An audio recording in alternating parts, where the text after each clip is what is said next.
సంగారెడ్డి జిల్లా అమీన్పూర్లోని బీఆర్ఎస్ కార్యాలయంలో నిర్వహించిన సమావేశంలో బీఆర్ఎస్ నేత కాట సునీత తీవ్ర ఆరోపణలు చేశారు. కుటుంబస్తుల వివాదం, రాజకీయ అంశాలకు సంబంధించి కాట శ్రీనివాస్ గౌడ్ తన కుటుంబ సభ్యులపై అనుచితంగా వ్యవహరించారని ఆరోపించారు. తన భర్త రాజేష్ గౌడ్పై దాడి చేశారని, ఈ ఘటనపై పోలీసులకు ఫిర్యాదు చేసినట్లు తెలిపారు. మాజీ మంత్రి హరీష్ రావుకు మద్దతుగా మాట్లాడిన విషయాన్ని మనసులో పెట్టుకుని తనపై అనుచిత వ్యాఖ్యలు చేశారని వ్యాఖ్యానించారు. కుటుంబానికి సంబంధించిన ఆరోపణలను బహిరంగంగా నిరూపించాలని సవాల్ విసిరారు.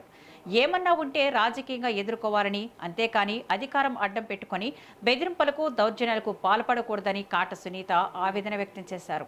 తన కుటుంబానికి ప్రాణహాని ఉందని, సంబంధిత అంశాలపై అన్ని ఆధారాలతో పోలీసులకు ఫిర్యాదు చేసినట్లు వెల్లడించారు. కమిషనర్ గారితో మాట్లాడాను.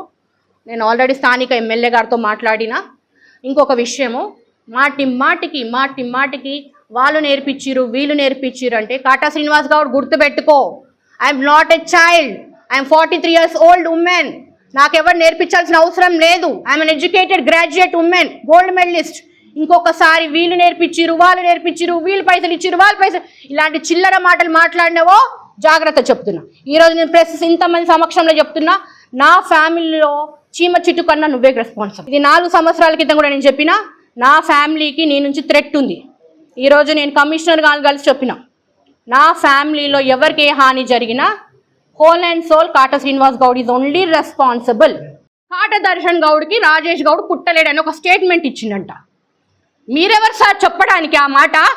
నీ తల్లి నిప్పుకుంటే కట్టు బట్టలతోటి చిల్లి గవ్వ, 100 కోట్ల ఆస్తుంది కదా నీకు నీ అన్నదమ్ములకి, చిల్లి గవ్వ ముట్టకుండా కట్టు బట్టలతోటి అమీన్పూర్ వదిలేసి వెళ్ళిపోతాను.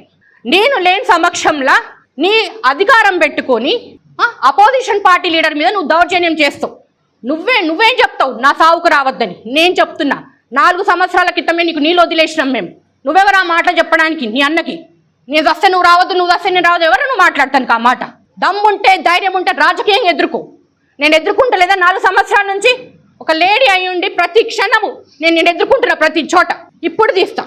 నువ్వు అన్నావు కదా ఆ రోజు, మా వదిన గారు అని సంబోధించినవే నెల క్రితము.